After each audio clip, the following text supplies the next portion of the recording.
أعوذ بالله من الشيطان الرجيم. بسم الله الرحمن الرحيم. سيقول الذين أشركوا لو شاء الله ما أشركنا لو شاء الله ما أشركنا ولا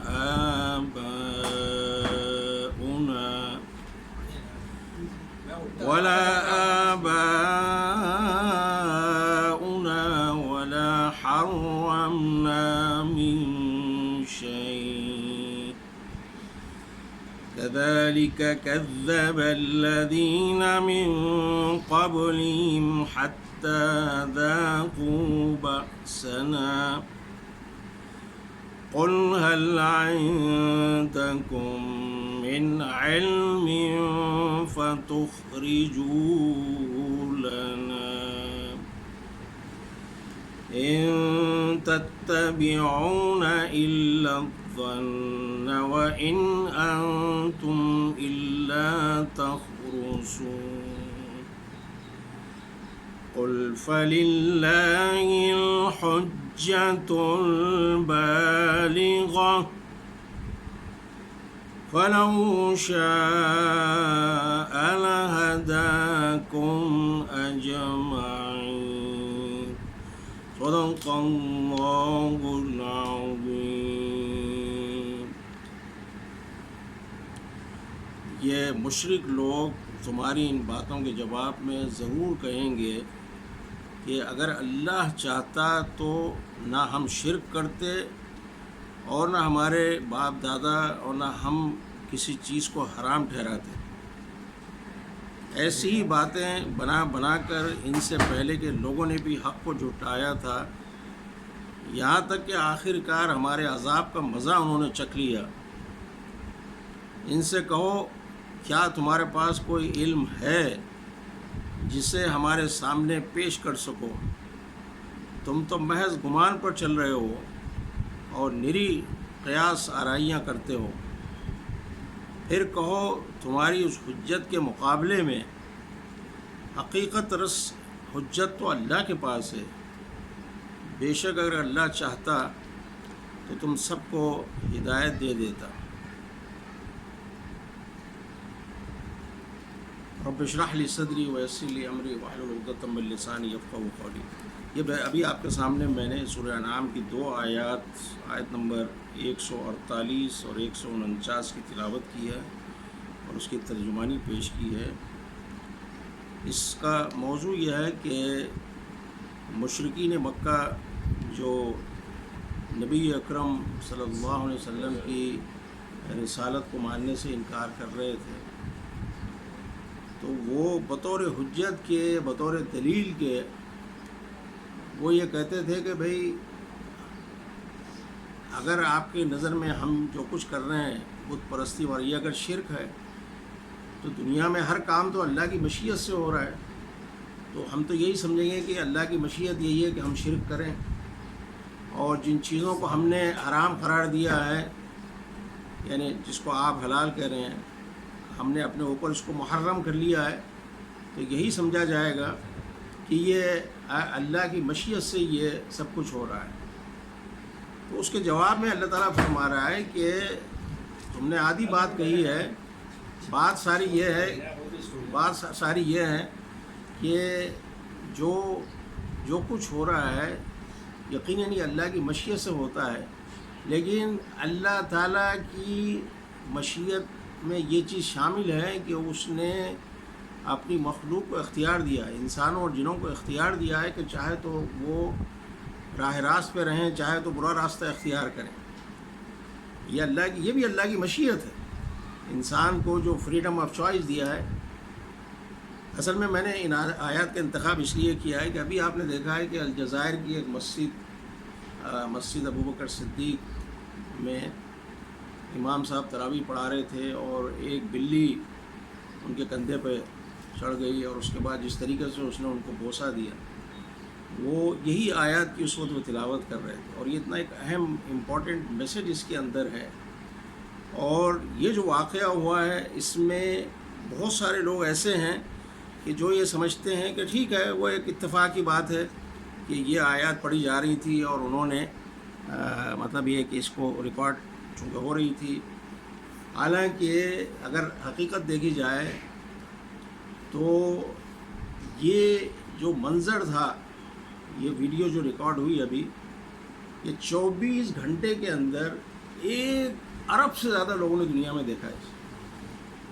میرے خیال میں یوٹیوب کی تاریخ میں شاید ہو سکتا ہے کہ 9/11 کے واقعے کے وقت ہوا ہو، لیکن اتنا بڑا یعنی کوریج کسی کو نہیں ملا ہے۔ اور ایک معمولی سی ایک چھوٹے سے امام ایک مسجد کے اندر جو ہے وہ تلاوت نماز تراویح پڑھا رہے ہیں۔ تو یہ اس سے جو سبق ہمیں ملا ہے وہ یہ ہے کہ اللہ تعالیٰ کا یہ منشا تھا کہ یہ جو میسج اس آیت کے اندر ہے وہ کروڑوں انسانوں تک اور 24 گھنٹے کے اندر پہنچ جائے۔ یہ اللہ کی مشیت سے ہوا ہے۔ اب بات ساری ایمان کی ہے اور اعتقاد کی ہے۔ جو اعتراض کرنے والے لوگوں نے جو اعتراض کیے ہیں، میں اصل میں مصر کا ایک ٹی وی چینل دیکھ رہا تھا، اس میں 2 علماء اس موضوع پہ ڈسکس کر رہے تھے، بڑی اچھی گفتگو تھی۔ تو آج فجر کے بعد میں نے بیٹھ کے تقریباً اس کا ترجمہ بھی کیا۔ میں انشاءاللہ اس کو واٹس ایپ میں، اب ظاہر ہے اس کو ٹائپ کرنا پڑے گا، اردو میں ٹائم لگے گا، تو جو اس کے خاص نقطے میں آپ کو بتا رہا ہوں، یہ بڑے ایمان افروز چیزیں ہیں۔ یہ دونوں علماء اکرام جو اس ٹاک شو میں حصہ لے رہے تھے، گفتگو کرتے ہوئے انہوں نے بتایا، اصل میں اینکر پرسن نے ان سے سوال کیا کہ بھئی لوگ یہ کہہ رہے ہیں کہ بلی تو ایک ناپاک جانور ہے، اور یہ جب امام صاحب کے کپڑوں کو پھلانگ تھے ان کے جسم سے ہوتے ہوئے اوپر اس پہ گئی ہے کندھے تک، تو ہو سکتا ہے اس کے پیروں میں غلاظت لگی ہوئی اور ان کے کپڑے بھی گندے ہو گئے اور ان کی تو اپنی نماز باطل ہو گئی ہے، اور لوگ تو بڑے واہ واہ کر رہے ہیں کہ جی یہ قرآن کا میسج چلا گیا۔ بات یہ ہے کہ بلی کتے کی طرح ناپاک جانور نہیں ہے۔ اس کے متعلق ابھی جو احادیث آئیں گی اس سے بات واضح ہوگی۔ سب سے پہلی چیز تو جو امام صاحب کا اس وقت جو عمل تھا وہ بڑا مشفقانہ اور بڑا رحم دلانہ، اور اس کے اندر یعنی جانور کے ساتھ جو انہوں نے جس شفقت کا مظاہرہ کیا ہے، یہ اصل اس کا کریڈٹ تو نبی اکرم صلی اللہ علیہ وسلم کو جاتا ہے، کیونکہ نبی اکرم صلی اللہ علیہ وسلم کے متعلق قرآن مجید یہ فرما رہا ہے کہ وما ارسلناک الا رحمۃ للعالمین، اے محمد صلی اللہ علیہ وسلم نے ہم نے آپ کو تو محض سارے جہانوں کے لیے، صرف اس زمین کے لیے نہیں، ساری مخلوق کے سارے جہانوں کے لیے ہم نے آپ کو رحمت بنا کے بھیجا ہے۔ اور آپ ظاہر ہے پوری اپنی نبوت کے دوران میں آپ کا جو رویہ رہا ہے بڑی رحمت کا اور شفقت کا اور محبت کا اور نرمی کا، چاہے وہ انسان ہوں، جن ہوں، جانور ہوں، جمادات ہوں، نباتات ہوں، سب کے ساتھ آپ نے حسن سلوک کیا، اور اس میں یہ تک کہ جو مومنین تھے ان کے ساتھ بھی اور جو نافرمان تھے ان کے ساتھ بھی آپ نے حسن سلوک کیا ہے۔ یہ نبی اکرم صلی اللہ علیہ وسلم کی یہ شان تھی۔ چنانچہ اس سلسلے میں جو حدیث میں یہ آیا ہے کہ ایک دفعہ نبی اکرم صلی اللہ علیہ وسلم کا کسی باڑے کی طرف سے گزر ہو رہا، تو آپ نے دیکھا ایک اونٹ جو ہے وہ آپ کو دیکھ کے شکایت کر رہا تھا اور رو رہا تھا، یعنی لٹرلی اس کی آنکھوں سے آنسو گر رہے تھے۔ آپ صلی اللہ علیہ وسلم رک گئے اور آپ نے پوچھا کہ بھئی اس کا مالک کہاں ہے، بلاؤ اس کو۔ تو تھوڑی دیر بعد ایک نوجوان آیا، اس نے کہا کہ یا رسول اللہ میں اس کا مالک ہوں۔ تو آپ صلی اللہ علیہ وسلم نے فرمایا کہ تم اللہ سے نہیں ڈرتے ہو اس اونٹ کے معاملے میں؟ اللہ نے تمہیں ایک نعمت دی ہے یہ، اور تم اس کے ساتھ بدسلوکی کر رہے ہو۔ ایک تو تمہیں اسے بھوکا رکھتے ہو، یعنی چارہ وقت پہ نہیں دیتے ہو، اور دوسرے اس کے اوپر زیادہ بوجھ ڈال، یہ شکایت کر رہا ہے مجھ سے۔ اور پھر آپ نے اپنے مبارک ہاتھوں سے اس کے آنسوؤں کو پوچھا۔ یعنی یہ ہمارا رسول ہے، یہ کیریکٹر ہے، جس دین کو، جس اسلام کو پوری دنیا کے اندر اس کی یہ تصویر دکھائی جا رہی ہے کہ یہ ایک دہشت گرد مذہب ہے، یہ تلوار کے زور پہ پھیلا ہے، اور یہ مسلمان جتنے بھی یہ دیندار مسلمان ہیں یہ سب ٹیررسٹ ہیں۔ تو ان کے جواب کے لیے یہ ایک بہترین منظر تھا اس امام صاحب کا کہ جس شفقت کے ساتھ اس بلی کو پہ ہاتھ پھیرا انہوں نے، اس کو جانے نہیں دیا. اچھا پھر جس اطمینان کے ساتھ وہ تلاوت کرتے رہے اور وہ خود بلی جس اطمینان کے ساتھ ان کے کندھے پہ بیٹھی رہی ہے اور جو اس نے بوسہ دیا ان کو، یہ کوئی معمولی حادثہ نہیں ہے، یہ کوئی معمولی واقعہ نہیں ہے. یہ اس کا کریڈٹ نبی اکرم صلی اللہ علیہ وسلم کو، جس طرح آپ نے جانوروں کے ساتھ اس نے سلوک کیا، وہ مثال ان کے سامنے تھی امام صاحب کے. پھر اسی طریقے سے ایک اور روایت بھی آتی ہے کہ ایک دفعہ ایک چڑیا کو صحابہ کرام میں سے کسی نے یا ان کے بچوں نے چڑیا کے بچوں کو اس سے چھین لیا، اور ظاہر ہے وہ چڑیا بڑی یعنی اضطراب کی کیفیت، بے چینی کی کیفیت میں چلی گئی اور سخت پریشان تھی. تو پھر اس کے بعد آپ صلی اللہ علیہ وسلم نے ان کو منع کیا سختی کے ساتھ، اور آپ نے کہا کہ اس کے بچے اس کو واپس کرو. اور پھر اس کے بعد آپ نے فرمایا کہ کوئی بھی شخص کسی بھی پرندے کو بلا سبب کے اگر مارتا ہے تو اللہ کے سامنے وہ ایک قتل تصور کیا جاتا ہے، اس کے متعلق پوچھا جائے گا. خود وہ جو پرندہ ہے وہ سوال کرے گا قیامت کے دن کہ اے اللہ، اے خالق، تجھ سے پوچھ کہ اس نے مجھے کیوں قتل کیا. تو ہمیں اس کو اتنا آسان نہیں لینا ہے، جانوروں کے معاملے میں بھی ہمیں بڑا مشفقانہ رویہ اختیار کرنا ہے. پھر اس کے بعد یہ بات تو ہوگی جانوروں کی. اب آپ دیکھ لیں نباتات اور جمادات میں کہ آپ صلی اللہ علیہ وسلم مدینے کی جو مسجد جو بنی تھی، ظاہر ہے نہ اس کو اتنے پیسے تھے اور نہ اتنی گنجائش تھی کہ جو موجودہ جو مدینے کی مسجد ہے یہ تو ماشاءاللہ بہت ہی شاندار عالی شان بنی ہوئی ہے. اس وقت تو سوکھے پتے اور یہ اپنا سوکھے درختوں کی جو ٹہنیاں اسی سے بنائی گئی تھی. تو آپ صلی اللہ علیہ وسلم جمعے کا خطبہ دینے کے لیے جس اس پہ بیٹھتے تھے لکڑی کے ڈھانچے کے اوپر، وہ بھی ایک درخت کا ٹکڑا تھا، سوکھا ہوا ٹکڑا، اس کے اوپر آپ بیٹھ کے، کھجور کا درخت تھا، اس پہ آپ ٹیک لگا کے اس پہ بیٹھ کے آپ خطبہ دیتے تھے. تو بعد میں صحابہ کرام رضوان اللہ علیہم اجمعین نے یہ کہا کہ یا رسول اللہ صلی اللہ علیہ وسلم، یہ ظاہر ہے آپ کے لیے آرام دہ نہیں ہے، ہم آپ کے لیے ایک ممبر بنا دیتے ہیں لکڑی کا تاکہ آپ اس پہ سکون سے آرام سے بیٹھ سکیں. تو آپ صلی اللہ علیہ وسلم وہ جب وہ بن گیا تو اس پہ ممبر پہ بیٹھنے کا، تو جب آپ ممبر پہ بیٹھے تو وہ جو کھجور کا سوکھا درخت جو جس پہ آپ بیٹھا کرتے تھے وہ اس نے رونا شروع کر دیا کہ اللہ کے رسول یہاں میرے اوپر تشریف فرما ہوتے تھے اور مجھے چھوڑ کے آپ وہاں چلے. پھر آپ نے اٹھ کے اس ممبر سے اٹھ کے اس کو دلاسا دلایا. یہ اقلیت پسند لوگوں کو یہ باتیں شاید سمجھ میں نہیں آئے، لیکن ہمارا ایمان ہے کہ جب اللہ کے رسول کے نے یہ بات کہی ہے تو 1% بھی ہمیں اس کے اندر کوئی شک نہیں ہے. تو یہ رویہ آپ کا جمادات کے ساتھ تھا. اسی طریقے سے آپ صلی اللہ علیہ وسلم نے فرمایا کہ مکے میں ایک پتھر ہے جو مجھے سلام کرتا ہے. یقیناً ہوگا، ظاہر دیکھیں نا اللہ تعالیٰ کے الفاظ ہیں کہ یسبح لہ ما فی السماوات، جو کچھ آسمانوں اور زمین میں سب کے سب جو ہے اللہ کی تسبیح بیان کرتے ہیں. تو جب اللہ کی تسبیح بیان کر سکتے ہیں پتھر اور درخت اور چاند اور سورج، تو اللہ کے رسول کو اگر سلام کریں تو کوئی اس میں کوئی تعجب خیز بات تو نہیں ہے. اللہ کا رسول کوئی عام انسان تو نہیں تھا صلی اللہ علیہ وسلم. تو آپ نے فرمایا کہ پتھر مجھے سلام کرتا ہے. اس کے بعد اسی طریقے سے نبی اکرم صلی اللہ علیہ وسلم نے یہ فرمایا کہ یہ جو بلیاں ہیں، بلیاں آپ نے کہا کہ ہم طوافون طوافات، طواف کہتے ہیں طواف کرنے والے کو، چکر لگانے گھومنے والے کو کہتے ہیں. آپ نے کہا یہ تو جس طرح گھر کی خادمائیں ہوتی ہیں، نوکرانیاں گھر میں کام کریں، ماسیاں جیسے آج کل کے دور میں، یا گھر کے ملازم ہیں جو گھر میں آتے جاتے رہتے ہیں، ہر تھوڑی دیر بعد ضرورت پڑی ہے فلاں چیز لینی ہے، فلاں چیز رکھنے آ گئے، صفائی کرنے آ گئے اس کے لیے. تو یہ بلیاں بھی اسی طرح ہیں. تو تمہارے گھر میں کی طوافات ہیں، یہ گھومتی رہتی ہیں، آتی جاتی رہتی ہیں. اس کے لیے انہیں کوئی تمہیں سے پرمیشن نہیں لینا پڑتا، انہیں اطمینان حاصل ہوتا ہے کہ بھی یہاں ہماری جان کو کوئی خطرہ نہیں، تبھی تو آتی ہیں گھروں. تو آپ نے کہا کہ یہ تو طوافات ہیں، تو یعنی یہ کوئی ہاں اس کے برخلاف کتے کے متعلق آپ نے منع کیا ہے کہ گھر میں نہیں رکھا جائے، کہ رحمت کے فرشتے نہیں آتے ہیں کیونکہ وہ نجس ناپاک جانور. لیکن بلی کے متعلق آپ نے منع نہیں کیا، بلکہ اچھا اسی طریقے سے یہ بلی اس وقت جس وقت امام صاحب تلاوت کر رہے تھے، بات کیا تھی، یہ مسجد کے اندر ایک انتہائی پرسکون ماحول تھا. لوگ خشوع اور خضوع کے ساتھ اللہ کے سامنے کھڑے ہوئے ہیں، تراویح ہو رہی ہے، قرآن کی تلاوت ہو رہی ہے، اور پھر جو آیات پڑھی جا رہی ہیں ظاہر ہے وہ عرب ملک ہیں تو سمجھتے بھی ہیں جو کچھ پڑھا جا رہا ہے اس کو. اور بلی نے جب ایک انتہائی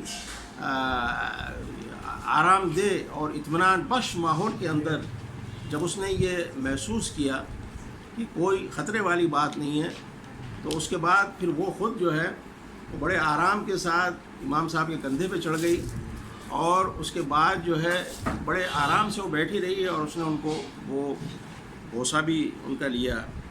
تو بلی جو ہے یہ ایک پاک جانور ہے، اور اس کے لیے اس سلسلے میں فقہاء اکرام بھی یہ کہتے ہیں کہ ایک دفعہ حضرت ابو قتادہ جو ہے ایک برتن میں پانی ڈال کے وہ بلی کو جو ہے کے لیے پانی انہوں نے ڈالا برتن میں تاکہ وہ پانی پی لے. تو ان کی بیگم حیرت سے دیکھ رہی تھی کہ بھئی یہ آپ کیا کر رہے ہیں. تو آپ نے رضی اللہ تعالیٰ نے فرمایا ہے کہ میں نے نبی اکرم صلی اللہ علیہ وسلم کو یہ فرماتے سنا ہے کہ یہ طوافون اور طوافات میں سے یہ گھر میں گھومنے والی ہیں، مطلب یہ پالتو ہیں اور یہ اطمینان اور یہ پاک ہے، لہٰذا ان کی وجہ سے کوئی نجاست کا وہ نہیں ہے، اور یہ ہماری ذمہ داریوں میں شامل ہے کہ ان جانوروں کا بھی ہم خیال رکھیں. اس کے بعد آپ صلی اللہ علیہ وسلم نے بلی کے پیے ہوئے چھوٹے پانی کو پینے تک کی اجازت دی. یعنی اگر کسی برتن میں پانی رکھا ہوا ہے اور بلی نے پیا، اور اگر کوئی شخص اس کو پی لے یا پینا چاہے تو اس میں کوئی قباحت نہیں ہے. یعنی یہ نہیں ہے وہ نجس پانی ہے کہ جو ہے وہ طہارت آپ پہ لازم ہو جائے. اور اس سلسلے میں انہوں نے کہا تمام فقہاء اکرام کا اتفاق ہے سوائے امام ابو حنیفہ کے، ان کے نزدیک یہ مکروہ ہے. اچھا، اسی طریقے سے بلی کا چھوٹا ہوا جو پانی ہوتا ہے چھوٹا، اس سے وضو بھی کیا جا سکتا ہے. یعنی سارا مثلا میں بتانے کا مقصد یہ ہے کہ بلی ایک جو ہے پاک جانور ہے، ناپاک نہیں ہے.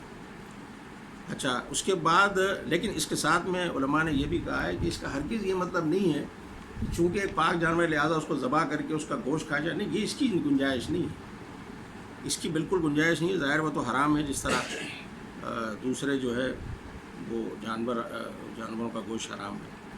تو لہٰذا بات ساری مختصر سی یہ ہے کہ اس پر جو ہے نہ ان امام صاحب کا وضو ٹوٹا ہے، نہ کوئی گندگی ان کے کپڑوں پہ اس وقت آئی تھی، اور بالکل انہوں نے جو اس کے ساتھ جو اس وقت ان کا جو عمل تھا بالکل ہی معقول اور بڑا مشفقانہ اور بڑا رحم دلانہ ایک ماحول تھا، عمل تھا، جو پوری دنیا کو آپ دیکھیں CNN نے تک اس کو جو ہے ٹیلی کاسٹ کیا، اور 24 گھنٹے کے اندر 1 ارب سے زیادہ فگر چلا گیا.